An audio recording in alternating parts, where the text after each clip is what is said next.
So today is Sunday Funday. This was the whole reason we came down to Florida to do some road racing and I guess some betting going on. And when I left the hotel in the morning, I was just like, I'm just soaking in the view. I mean, the weather was good. The sun was out. It was just a vibe. So I was only about 10-15 minutes away from the race spot anyway.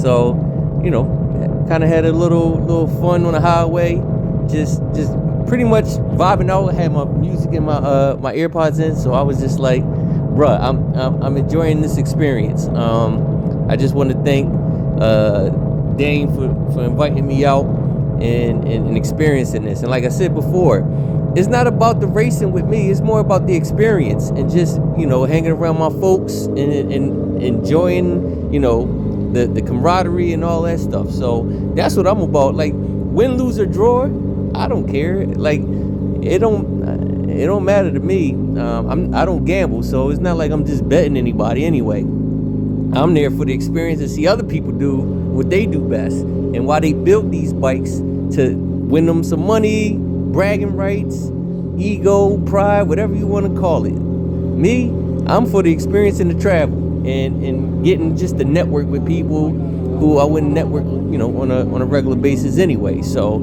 that's what it's about for me. And as you can see, listen, you got Jixers, Boosters, and they dump money into these. My shit is still stock. So it just got a couple modifications to it, but motor-wise, it's a stock motor. So, but you can see these Florida boys, yeah, I mean, they do this all year round. This is not something we do all year round, so that's why we got to come down to Florida, or people go to Texas, California, Arizona, wherever, just to get, you know, some riding in. So that's what it comes down to. So this is all our DMV fellas versus whoever they are over there and whoever they are over there. So we'll see. Stay tuned. Now, even though we were all pretty much parking lot pimping up in this gas station, there was a lot of negotiations going down. People up there setting up races, setting up bets, talking shit. They was on that type shit. So, welcome to Sunday Funday. Everybody out at the Sunoco down here around Cafe 27. I guess this is a meetup spot, but this is dope. Now, when you see shit like this make motherfuckers nervous, because you look at the work he put into it and how light it is. It make motherfuckers be like, hold up, what are we doing? Because that motherfucking Jixer was stripped down butt naked. So that's just what it was. All right, so we was leaving the spot to start, you know, getting to it. So everybody decided that they were going to meet at this spot, I guess about 10 minutes away up the road, and that's where the races were going to begin.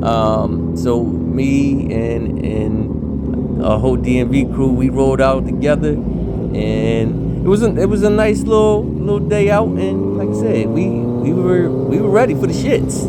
I guess you could say. This is the thing, though. All right, so this is something that maybe I just don't understand because I'm a newbie. When you get to a certain level, no one wants to race you, because it's almost like it's a no-win situation. So all these built motors, like these 1640s, 1600 boosters, stuff like that, you gotta find somebody in your class that's willing to race you, because it's almost unfair. Trying to put a 1000 up against a 1600 booster, like, you're not gonna win that. So, and not too many people is dumping that kind of money into their bikes.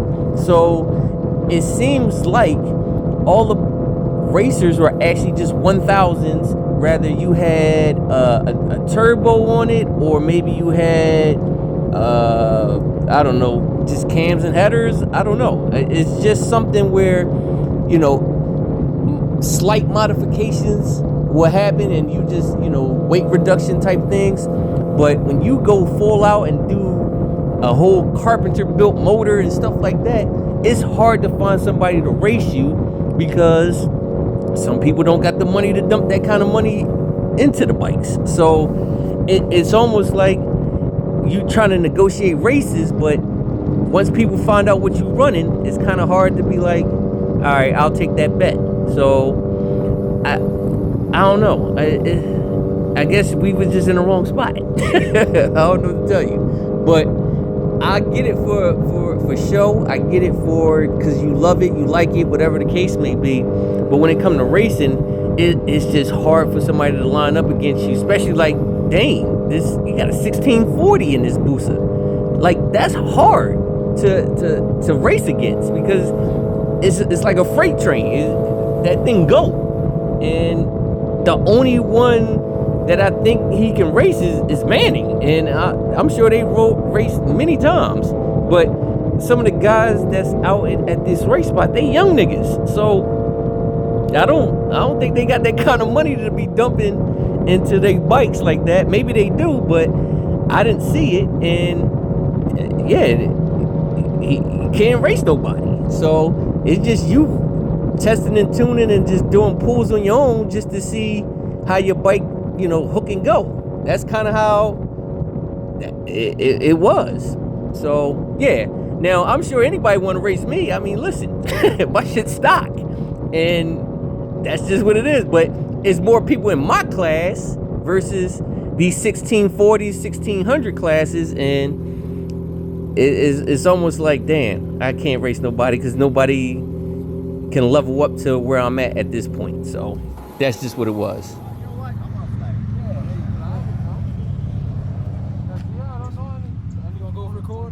Yeah, I can do that. Yeah. All right.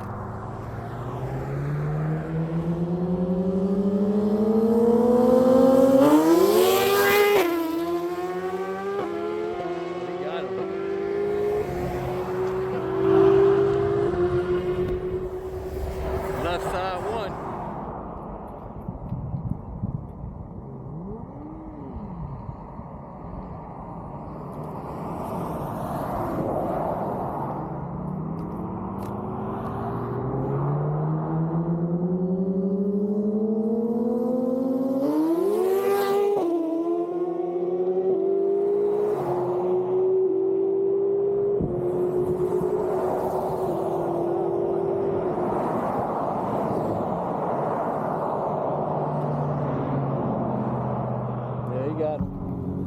So after this race, Dane was a little disappointed at Jeff for losing, but it's all sport. It's all part of the game.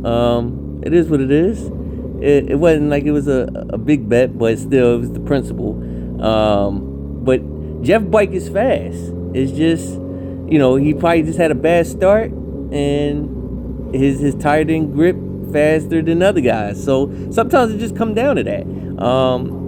It's many times I've seen Jeff on his Gixxer bust motherfuckers' ass. So it just wasn't his day that race. So I still will bet on him because I know what that Gixxer do. So again, when we at home, I see he busts a lot of people's ass on that Gixxer. So it's just one of those days. It just wasn't the day to day. So it was a $100 bet. It is what it is. But I'm sure he get that back in no time. It cost me $100. Yeah, he ain't get a good start. By then, He saw it. Jeff was like, yeah, and he looked back at him too. yeah, he even looked back at him. Yeah, I did a hit this way. I didn't know. All right, so this shit right here was different. These motherfuckers was on a highway doing digs racing. Like they would from a dig racing. Now, granted, this is a highway, and where they were starting was like at like the end of a curve. So cars coming around that curve don't really got enough time to brake if they were coming fast to see these bikes lining up the race. But these motherfuckers was doing a quick eighth on a highway from a dig, and I was like, this some new shit right here. Like, I ain't never seen no shit like this. And they opened up a whole new category called I don't like my life. That's kind of how I'm gonna call it. These motherfuckers on a highway doing a dig race, and it's coming around a curve where cars can't really see if they coming fast, but they made it into something. So it was entertaining. Don't get me wrong, this shit was entertaining like a motherfucker. But I was just like, I ain't never seen no shit like that. So I was kind of locked in and just watching, hoping nobody got hurt. But obviously this is what they do, and they used to it. So to them, it's the norm. To me, it was like, these motherfuckers crazy.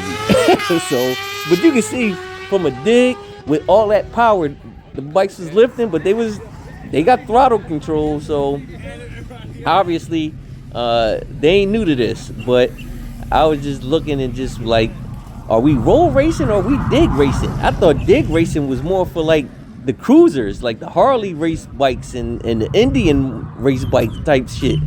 Not no sport bike. But listen, whatever works. And it was just for an eighth, but it was entertaining, and I ain't seen none of them do any roll racing. That was the whole thing. I was like, where the roll racing at?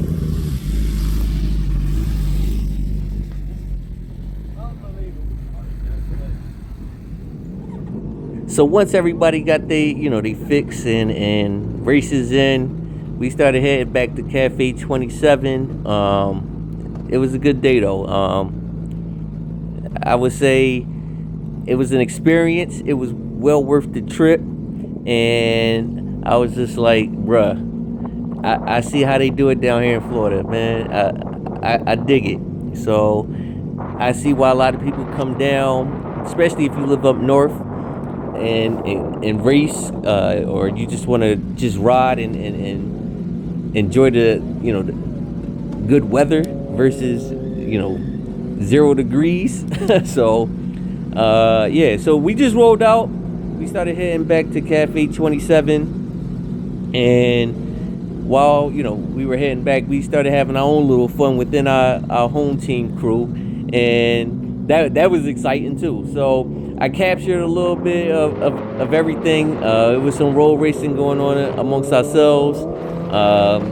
People doing some pulls, and just opening up their bikes. I mean, again, we were still there just to have fun and just ride out, and that's what we did. So you had Dylan from North Carolina on his 1600 Busa, and you also had Phantom Busa Austin on his 1441 Busa. So they did something there. I think Dylan got that one, but that was a good race, and it's pretty similar as far as weight goes, I guess. But two built bikes, two great bikes, two bikes that maybe one day I'll get to. Just haven't pulled the trigger yet. That's all. I was talking to Dame. I was like, I don't know what's my rate of return, because I think financially, bruh. I'm like, if I'm gonna dump $7,000 to $20,000 into a bike, how am I gonna get that money back, or how do I make it back? You know what I mean? And Dame kind of put it in perspective. Sometimes it ain't about the money; it's just the pure enjoyment. So I could dig it. So I haven't reached that level yet, but I might pull the trigger one of these days. But as you can see, we were just kind of having fun, and then some more lineups. You had Manning, you had Dame, and you had Austin doing a nice little pull. I don't know who pulled that out, but like I said, all the Manning bikes is fast, so I wouldn't be surprised if he pulled that out. And then we were just like kind of just vibing out and having a good time, and heading back to Cafe 27. And then, all right, so this is funny, right? And so my boy Dane, and you got this guy right here on this red booster named Yazi. We just met him on a Friday at the shop. because he had bought a Drag Max tire off of Dylan, and he kind of just hung around us the whole weekend. And Dave was like, "Who the fuck is this?" Like, this nigga just, popping out everywhere we was at, like Houdini out this bitch. And come to find out, the guys from New York was dropping locations where we were at, because they thought he was with us, and he was never with us. We just met him on a Friday at the bike shop where we were getting all our bikes prepped for road racing, and he just kind of just tagged along with us the whole weekend. Now, granted, he was a cool dude. I mean, he was a funny dude. He was, he a young nigga too. He's like 22, and he had a booster, nitrous, air shifter, all that stuff. So, yeah, he do some shit too, and he basically a jockey, because he was what, $150 at best. So, but yeah, I mean, I was just cracking up. Like, Dave's like, no, like, who the fuck is he? I was just like, I don't know. He just kind of, at first I thought y'all knew him at first, but yeah, that's just what that was. But it was just funny how everywhere we were going, he was just popping up, and it come to find out that my boys from New York thought he was with us, and they was dropping locations where we were at, and he would just pop up by himself. So I just thought that was hilarious. Maybe it's just a miscommunication, whatever you want to call it, but I mean, the shit was just funny to me. That's all. He was just popping up, and Dame just looking like, where the fuck he come from again? So, but yeah, we met somebody. His name is Jazzy. He was a cool dude though. He was fun. A true Puerto Rican. Let's just say that. I mean, talk fast, and he one of those. I don't even know the word for it, but he an enthusiast. He's a motorcycle enthusiast. So everything about bikes he loves. So we all related to it. So he was a cool dude. I mean, he wasn't no shiesty ass nigga or nothing like that. So he kind of just hung around us the whole weekend, except to go certain spots. He wasn't, they didn't drop the location on, but other than that, he was cool. So as we arrived to Cafe 27, this was kind of like the end of the day. I was at, bruh, and I also had damn near an 18-hour ride back home, and this was on a Sunday. So after we kind of just chilled at Cafe 27 for a minute, I got something to eat, got something to drink, kind of wind down a little bit, and then eventually I was like, yeah, it's about time to get back on the road, pack up everything, and take this long ass drive. And like I said in part one of the video, it took me $1,100 in gas round trip for truck and trailering to Florida back to the DMV, bruh.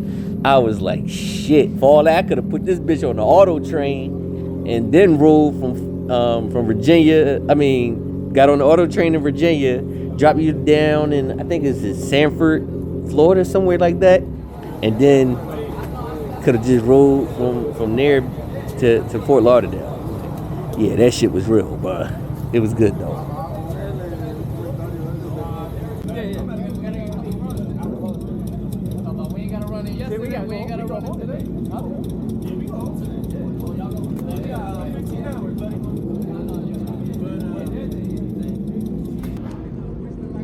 Yeah, so after, we chopped it up, after I got something to eat, got something to drink, I kind of just said my goodbyes and said, yo, I see y'all on the road, everybody get home safe, all that good shit. That heat out there was like 80, 85 degrees.